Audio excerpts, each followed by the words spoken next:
તેજસભાઈ, આજે અમૂલનું ઇલેક્શન માનનીય નરેન્દ્ર મોદી સાહેબના સહકારથી સમૃદ્ધિના સપનાને સાકાર કરતા આપણા દેશના પ્રથમ સહકાર મંત્રી માનનીય અમિતભાઈ શાહ સાહેબનું જે વિઝન છે કે છેવાડાનો માનવી ઘરે ઘરે જઈ અને આર્થિક રીતના સમૃદ્ધ થાય અને એના જ ભાગરૂપે છેલ્લા 2.5 વર્ષની અંદર જે કાર્ય પદ્ધતિથી પશુપાલકોના હિતાર્થે જે સરકાર તરફથી અને પશુપાલકોના નિર્ણયો માટે નિયામક મંડળે ખૂબ સારા પ્રયત્નો કર્યા અને તેના ભાગરૂપે આજે ખૂબ સવારના 9 વાગ્યાથી લોકો ઉમટ્યા છે અને સ્વયંભૂ પાર્ટી તરીકે ભારતીય જનતા પાર્ટી તરફ ખૂબ ઉત્સાહથી વોટિંગ કરી રહ્યા છે. નવી વાત તો એ છે ઘણા ખરા લોકો પણ જે વર્ષોથી સહકારી મંડળી સાથે જોડાયેલા લોકો છે તેમાંના પેટલાદ બ્લોકમાંથી એક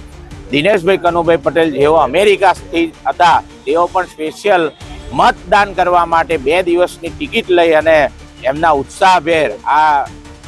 અમૂલના ઇલેક્શનમાં આવ્યા છે ને આવનારા સમયની અંદર આ ભારતીય જનતા પાર્ટીની તરફેણમાં 13 સીટમાંથી 4 સીટ તો બિનહરીફ છે જ, પણ બાકીની 9 સીટ પણ બિનહરીફ